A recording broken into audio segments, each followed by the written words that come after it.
بسم اللہ الرحمن الرحیم نحمدہ ونصلی علی رسولہ الکریم اما بعد اعوذ باللہ من الشیطان الرجیم بسم اللہ الرحمن الرحیم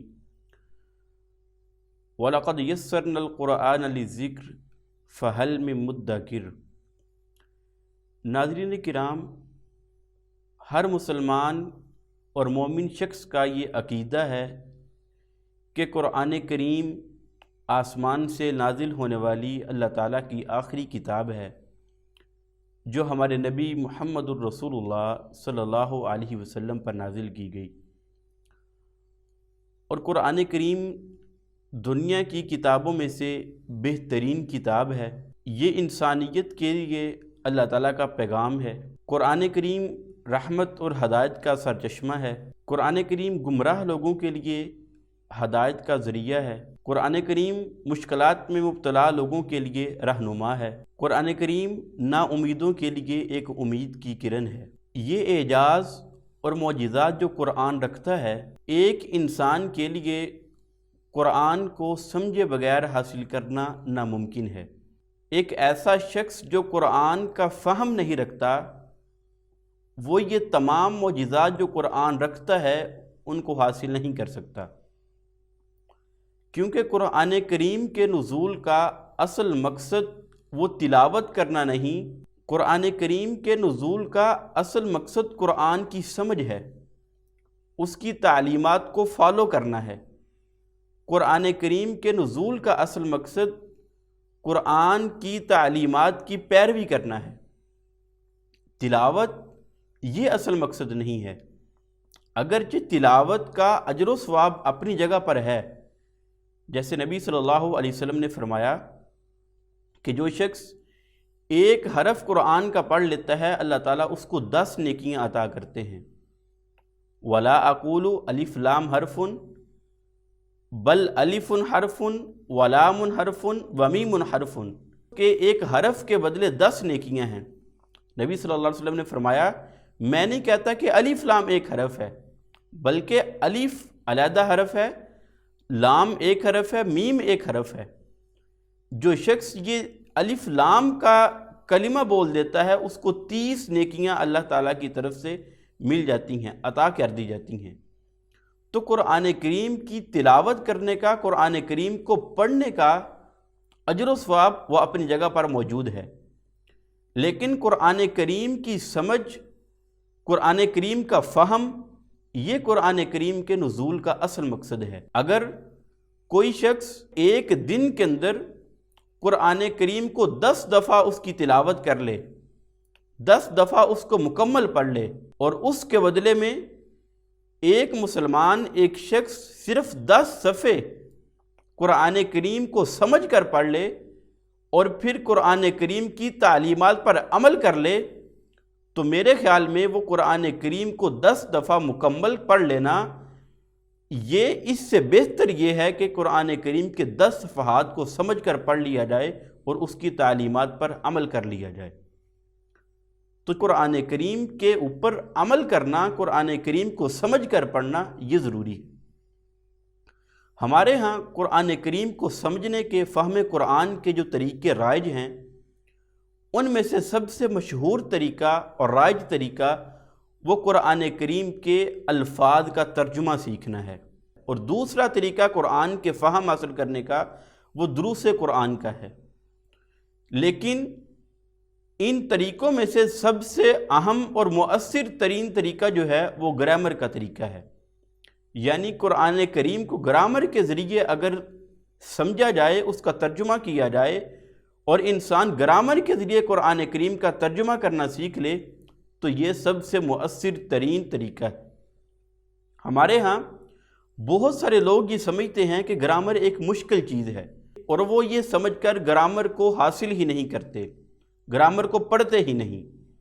لیکن اگر ہم غور کریں تو گرامر کا طریقہ جو ہے، قرآن کریم کے الفاظ پر غور کریں تو یہ ایک انتہائی آسان طریقہ ہے۔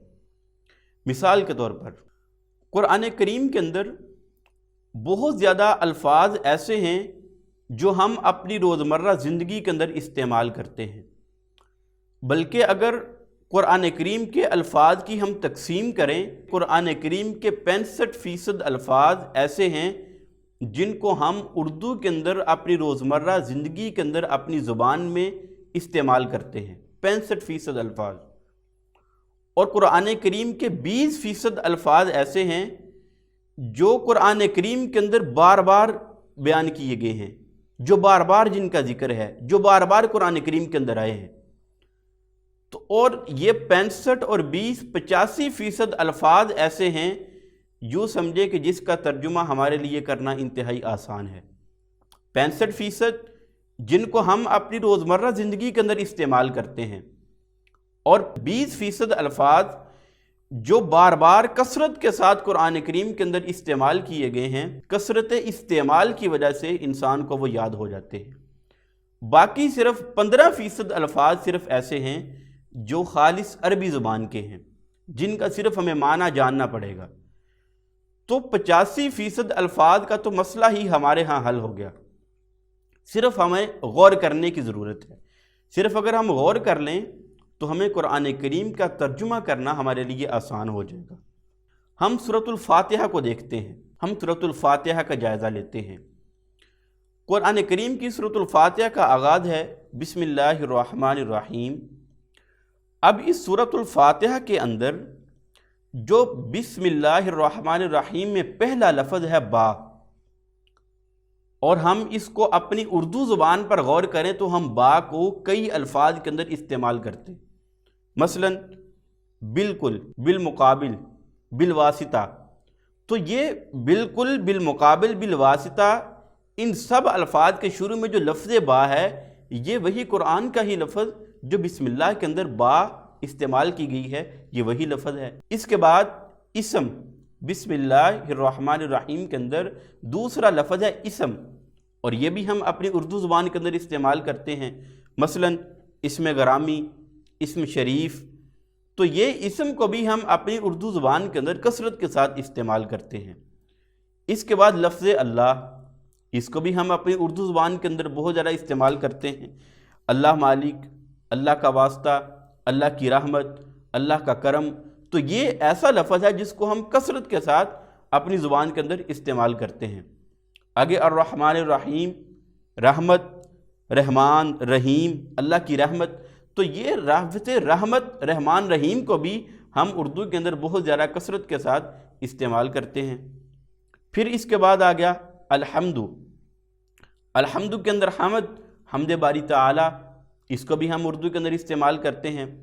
آگے للہ کے اندر لام، لی، اس کو بھی ہم اپنی اردو زبان کے اندر استعمال کرتے ہیں، مثلا لہذا۔ اب یہ جو لہذا کے شروع میں لام ہے، لی، یہ وہی ہے جو قرآن کریم کے اندر للہ کے شروع میں لام لی ہے، یہ ہم اس کو اپنی اردو زبان کے اندر استعمال کرتے ہیں۔ آگے لفظ اللہ کی بات ہو چکی ہے۔ رب العالمین کے اندر رب لفظ، یہ بھی ہم اپنی زبان کے اندر استعمال کرتے ہیں۔ آگے عالمین، اس کو بھی ہم اپنی زبان کے اندر استعمال کرتے ہیں، عالم برزخ، عالم عقبہ، عالم کفر، عالم اسلام، تو یہ ہم اپنی زبان کے اندر استعمال کرتے ہیں۔ الرحمن الرحیم، اس کی بات پہلے ہو چکی ہے۔ پھر آگے مالکی، اس کو بھی ہم اپنی اردو زبان کے اندر کثرت کے ساتھ استعمال کرتے ہیں، مالک مکان، مالک دکان۔ اسی طرح اللہ مالک ہے، یہ لفظ مالک ہم اس کو اپنی زبان کے اندر استعمال کرتے ہیں۔ آگے یوم کا لفظ بھی ہم اپنی زبان کے اندر استعمال کرتے ہیں، یوم تکبیر، اسی طرح یوم دفاع، یوم آزادی۔ تو یہ ہم یوم کا لفظ بھی اپنی اردو زبان کے اندر استعمال کرتے ہیں۔ آگے لفظ ہے الدین۔ اگرچہ لفظ دین کو بھی ہم اردو کے اندر استعمال کرتے ہیں، لیکن سورۃ الفاتحہ کے اندر جو دین کا لفظ ہے یہ اس معنی میں نہیں ہے جو ہم اپنی زبان میں استعمال کرتے ہیں۔ تو اس ساری سورت کو شروع سے لے کر الدین کے لفظ تک ہم نے دیکھا ہے، تو صرف الدین کا لفظ نیا ہے جو خالص عربی زبان کا لفظ ہے، اور ہمیں اس کا معنی جاننا ہے۔ یعنی گزشتہ جتنے بھی الفاظ ہیں ہم ان کو اپنی روزمرہ کی زندگی میں استعمال کر رہے ہیں، لیکن صرف لفظ دین جو ہے اس کا معنی جاننا ہے۔ تو صرف الدین کا لفظ اگر ہم پوری صورت میں سے شروع سے لے کر الدین کے لفظ تک ہمیں صرف ایک لفظ کا معنی جاننا پڑے گا تو اس میں کیا مشکل چیز ہے؟ ترجمہ کرنے میں کیا مشکل ہے؟ تو یہ الدین کا لفظ ایک نیا ہے جس کا ہمیں معنی کرنا پڑے گا۔ آگے ایاکا، اب ایاکا لفظ ایسا ہے جو بار بار قرآن کریم میں استعمال ہوا ہے، تو جب ایک دفعہ اس کا معنی سیکھ لیں گے تو بار بار استعمال ہونے کی وجہ سے، کثرت استعمال کی وجہ سے ایاکا کا معنی ہمیں یاد ہو جائے گا۔ آگے نعبدو، عبادت گزار، عبادت عابد، یہ لفظ ہم اس کو اپنی اردو زبان کے اندر استعمال کرتے ہیں۔ واؤ، یہ جو واؤ ہے اس کا معنی اور ہے، اور واؤ کو بھی ہم اپنی زبان کے اندر استعمال کرتے ہیں۔ شان و شوکت، عفو درگزر، رحم و کرم، تو یہ واؤ اردو میں یہ وہی واؤ ہے جو ہم استعمال کرتے ہیں۔ آگے پھر ایاکا، جیسے شروع میں آیا ہے ایاکا، ایسے ہی اب اس کا تکرار ایاکا آ گیا۔ آگے نستعین، اب نستعین جو ہے استعانت، اگر ہم صحیح لغت اور صحیح اردو کو جاننے والے ہیں تو لفظ استعانت استعمال کیا جاتا ہے، اور یہ عربی کا لفظ ہے جو اردو کے اندر استعمال کیا جاتا ہے۔ آگے ہے اہدنا، ہدایت کا رستہ جو ہے ہدایت، یہ ہادی و رہبر، یہ لفظ بھی ہم اپنی زبان کے اندر استعمال کرتے ہیں۔ آگے الصراط، پل صراط، یہ بھی ہم اپنی زبان کے اندر اس لفظ کو استعمال کرتے ہیں۔ المستقیم، اس کو بھی ہم استعمال کرتے ہیں۔ جو اسٹوڈنٹ میتھ کو سیکھنے والے ہیں ان کو ایک خط ہمیں بتایا جاتا تھا، ایسے سیدھا خط کھینچ کر یہ خط مستقیم ہے، تو وہ یہ مستقیم سیدھا خط، تو یہ اس وقت بھی یہ لفظ اردو کے اندر یہ استعمال کیا جاتا ہے۔ آگے صراط پیچھے گزر چکا ہے، پل صراط۔ الذین، اب یہ جو لفظ ایک ہے جو قرآن کریم میں بار بار استعمال ہوا ہے، اور کثرت استعمال کی وجہ سے الذین کا معنی ہمیں یاد ہو جائے گا۔ آگے انعمتا، انعام، نعمت، منعم حقیقی، تو یہ انعمتا کا لفظ جس کو ہم اردو کے اندر استعمال کرتے ہیں۔ علیہم، علیہ کے اندر علا، علیہدہ، اب علیہدہ کے اندر بھی جو ہم اپنی اردو کے اندر علیہدہ استعمال کرتے ہیں، یہ بھی یہ علا کا ہی لفظ ہے جو عربی کا لفظ ہے اور اردو کے اندر استعمال کیا جاتا ہے۔ اسی طرح علی الاعلان، علی ھذا القیاس، تو یہ علا کا لفظ عربی زبان کا ہے لیکن اردو کے اندر ہم استعمال کرتے ہیں۔ پھر اس کے بعد غیر، غیر کا لفظ بھی ہم استعمال کرتے ہیں کہ ہمارے ساتھ غیروں والا سلوک نہ کریں، غیروں والا، کیا ہم غیر ہیں، آپ غیروں والا سلوک کرتے ہیں، آپ ہمیں غیر سمجھتے ہیں، تو یہ غیر کا لفظ ہم اس کو استعمال کرتے ہیں۔ آگے المغضوب، غضبناک، تو یہ غضب کا لفظ بھی ہم اردو کے اندر استعمال کرتے ہیں۔ آگے علیہم اس کے بعد گزر چکی ہے۔ ولا، لا کو بھی ہم استعمال کرتے ہیں، لا محالہ، لا تعداد، لا جواب، تو یہ لا کو بھی ہم اپنی اردو زبان کے اندر استعمال کرتے ہیں۔ الضالین، ضلالت، گمراہی، اس لفظ کو بھی ہم اردو زبان کے اندر استعمال کرتے ہیں۔ تو پوری سورۃ الفاتحہ کے اوپر آپ نظر دوڑائیں، صرف ایک یا دو الفاظ ایسے ہیں جو نئے الفاظ ہیں، باقی الفاظ ایسے ہیں، اکثر الفاظ ایسے ہیں جن کو ہم اپنی اردو زبان کے اندر عام استعمال کرتے ہیں، اور چند ایک الفاظ ایسے ہیں جو بار بار قرآن کے اندر استعمال ہوئے ہیں اور ان کا معنی بار بار استعمال ہونے کی وجہ سے ہمیں یاد ہو جائے گا۔ صرف ایک یا دو لفظ ہیں جو نئے قرآن کریم کے اس زبان کے ہم اندر استعمال نہیں کرتے، جو خالص عربی زبان کے لفظ ہیں، صرف ہمیں ان کا معنی یاد کرنا پڑے گا۔ تو ساری بات کا خلاصہ یہ ہوا کہ قرآن کریم کے اکثر الفاظ ایسے ہیں جن کو ہم اپنی روزمرہ کی زندگی میں استعمال کرتے ہیں، اور کچھ الفاظ ایسے ہیں جو بار بار قرآن کریم کے اندر استعمال ہوئے ہیں اور بار بار استعمال ہونے کی وجہ سے ان کا معنی ہمیں یاد ہو جائے گا۔ صرف 15% الفاظ ایسے ہیں جو قرآن کریم کے اندر خالص عربی کے ہیں اور ہمیں ان کا معنی جاننے کی ضرورت پڑے گی۔ تو 85% کا ہمارا مسئلہ حل ہے، صرف 15% کو ہم نے جاننا اور سیکھنا ہے۔ تو اسی لیے قرآن کریم کے ترجمہ کو گرامر کے ساتھ جاننے کے لیے انتہائی آسان اور جدید انداز کے ساتھ جو ہم نے طریقہ اپنایا ہے وہ ہے علامات کے ذریعے قرآن کریم کا ترجمہ جاننا۔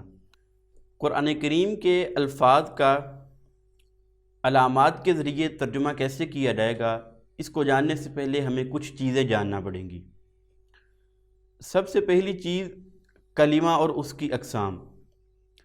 یاد رکھیں قرآن کریم کے جو الفاظ اور کلمات ہیں وہ 3 قسم کے ہیں۔ یا تو وہ کلمہ اسم ہوگا، یا وہ کلمہ فعل ہوگا، یا وہ کلمہ حرف ہوگا۔ یعنی قرآن کے جس لفظ اور جس کلمہ کا آپ نے ترجمہ کرنا ہے وہ یا تو اسم ہوگا، یا فعل ہوگا، یا حرف ہوگا۔ سب سے پہلے جانتے ہیں اسم کس کو کہتے ہیں، اسم سے کیا مراد ہے۔ اسم سے مراد جو کسی شخص، چیز یا جگہ وغیرہ کا نام ہو یا صفت ہو۔ جو کسی شخص، چیز یا جگہ وغیرہ کا نام ہو یا صفت ہو اس کو اسم کہتے ہیں۔ مثلا مثال دی ہے محمد صلی اللہ علیہ وسلم۔ اب یہ جو محمد ہے یہ کسی شخص کا نام ہے، یہ محمد لفظ جو ہے یہ کسی شخص کا نام ہے۔ اور آگے دوسری مثال ہے الجنت۔ الجنت جو ہے یہ کسی جگہ کا نام ہے، الجنت یہ ایک جگہ کا نام ہے، ایک مقام کا نام ہے۔ اور ناقۃ یہ ایک جانور کا، حیوان کا نام ہے۔ اور کتاب یہ ایک چیز کا نام ہے۔ تو اسم سے مراد جو کسی چیز کا یا کسی جگہ کا یا کسی شخص کا نام ہو۔ مثلا مدینہ، اب مدینہ جو ہے یہ شہر کا نام ہے، مدینہ یہ ایک شہر کا نام ہے تو مدینہ کو کہیں گے کہ یہ اسم ہے۔ محمد جو ہے یہ ایک شخص کا نام ہے تو محمد کو کہیں گے کہ یہ اسم ہے۔ الجنت جو ہے یہ ایک جگہ کا نام ہے، یہ ایک مقام کا نام ہے تو الجنت کو کہیں گے کہ یہ اسم ہے۔ ناقۃ جو ہے یہ ایک حیوان کا نام ہے تو اس کو کہیں گے کہ ناقۃ اسم ہے۔ اور کتاب جو ہے یہ ایک چیز کا نام ہے تو کتابن کو کہیں گے کہ یہ اسم ہے۔ آگے اس تعریف کے اندر بتایا گیا ہے یا صفت ہو، یعنی وہ لفظ جو ہے کسی چیز کی صفت بیان کر رہا ہو۔ اس کی مثال سے دیکھیں فاسقن۔ اب یہ جو فاسقن ہے یہ کسی شخص کا نام نہیں ہے، فاسقن کا مطلب ہوتا ہے گناہ گار۔ اب فاسقن جو لفظ ہے یہ کسی شخص کا دنیا کے اندر نام نہیں ہے۔ کیا آپ نے کبھی سنا ہو کہ کسی شخص نے اپنے بیٹے کا نام فاسق، فاجر، کافر رکھا ہو؟ کوئی بھی نہیں ہے۔ لیکن یہ جو الفاظ ہیں یہ کسی شخص کی صفت بیان کر رہے ہیں، کسی شخص کی برائی یا اچھائی بیان کر رہے ہیں۔ اب فاسق جو ہے یہ نام نہیں ہے کسی کا، لیکن کسی شخص کے اندر پائی جانے والی اس برائی کا تذکرہ کر رہا ہے، اس برائی کو واضح کر رہا ہے۔ اسی طرح کافر، اسی طرح منافق۔ اب منافق بھی کسی شخص کا نام نہیں ہوتا، لیکن منافق جو ہے یہ کسی شخص کی وہ جو بری خوبی اس کے اندر پائی جاتی ہے، جو برائی، جو منافقت والی برائی جس شخص کے اندر پائی جاتی ہے اس کو کہتے ہیں منافق۔ یعنی جو منافقت والی صفت جس شخص کے اندر پائی جاتی ہے اس کو منافق کہتے ہیں۔ تو اسم سے مراد جو کسی جگہ کا، کسی چیز کا یا کسی شخص کا نام ہو، یا وہ کسی شخص کی یا کسی چیز کی صفت ہو، کسی چیز کی صفت اچھائی یا برائی بیان کرے تو اس لفظ کو ہم کہتے ہیں کہ یہ اسم ہے۔ یہ تھی اسم کی تعریف۔ آگے ہے فعل۔ فعل سے مراد جس کلمہ سے کام کے ہونے یا کرنے کا پتہ چلے اور کوئی زمانہ بھی پایا جائے۔ یعنی اگر کسی لفظ سے کسی کام کے کرنے کا پتہ چلے یا کسی کام کے ہونے کا پتہ چلے تو اس کو کہتے ہیں فعل۔ یعنی ایسا کلمہ، ایسا لفظ جس سے کام کے ہونے کا یا کسی کام کے کرنے کا پتہ چلے اور اس کے اندر کوئی زمانہ بھی پایا جائے، ماضی، حال اور مستقبل، پاسٹ، پریزنٹ اور فیوچر، ان 3 زمانوں میں سے اگر کسی لفظ کے اندر کوئی زمانہ بھی پایا جائے تو اس کو کہتے ہیں فعل۔ مثلا اس کی مثال ناصارہ۔ اب یہ جو ناصارہ ہے اس کے اندر دو چیزوں کا پتہ چل رہا ہے۔ ناصرہ جو لفظ ہے اس کا مطلب ہے اس نے مدد کی، اس نے مدد کی۔ اب ناصرہ کے اندر کسی کام کے کرنے کا پتہ چل رہا ہے، کسی کام کے ہونے کا پتہ چل رہا ہے کہ ماضی کے اندر فلاں شخص نے مدد کی۔ مدد کرنا یہ کام ہے، یہ فعل ہے، اور زمانہ مدد کی۔ اب یہ جو کی ہے یہ معنی دے رہی ہے کہ گزشتہ زمانے کے اندر، گزرے ہوئے وقت کے اندر اس نے مدد کی۔ تو ناصرہ جو ہے یہ کسی کام کے ہونے کا پتہ دے رہا ہے اور اس کے اندر زمانہ بھی پایا جا رہا ہے، تو ناصرہ کو کہیں گے کہ یہ فعل ہے۔ آگے ہے یقول۔ یقول کا مطلب ہے وہ کہتا ہے یا کہے گا۔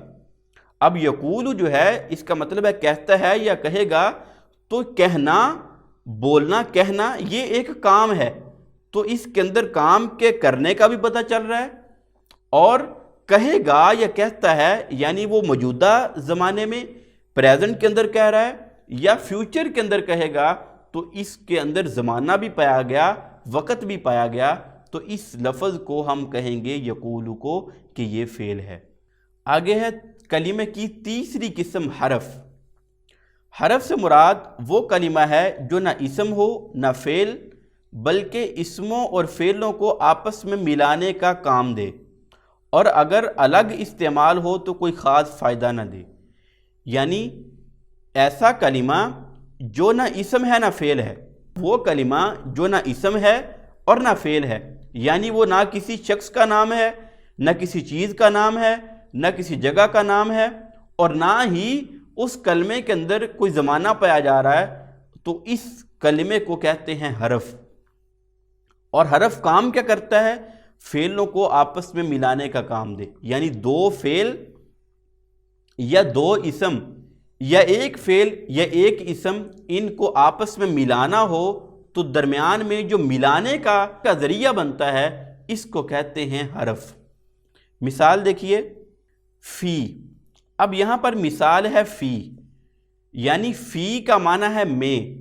اب کوئی شخص کہتا رہے میں، فی بولتا رہے، یا اردو کے اندر میں بولتا رہے۔ انا کا معنی ہے بے شک۔ اب کوئی شخص بے شک بے شک بے شک بولتا رہے تو سننے والے کو کسی قسم کی یہ بات فائدہ نہیں دے گی، کوئی فائدہ نہیں دے گی۔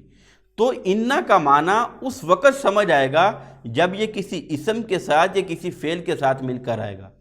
فی کا معنی اس وقت سمجھ آئے گا جب یہ کسی اسم کے ساتھ یا کسی فعل کے ساتھ مل کر آئے گا۔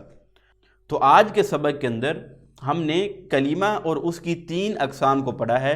پہلی قسم اسم، اور دوسری فعل، اور تیسری حرف۔ اگلے سبق کے اندر ہم پڑھیں گے کہ اسم کی علامات کیا ہیں، فعل کی علامات کیا ہیں، حرف کی کیا علامات ہیں۔ یہ انشاءاللہ العزیز ہم آئندہ سبق کے اندر پڑھیں گے۔ اللہ تعالی ہمارے لیے قرآن کریم کو سمجھنا، قرآن کریم کا ترجمہ کرنا یہ آسان بنائے، اور جو کام جس مقصد کے لیے ہم اس کو سیکھ رہے ہیں ہمیں اس کے اندر کامیابی عطا فرمائے۔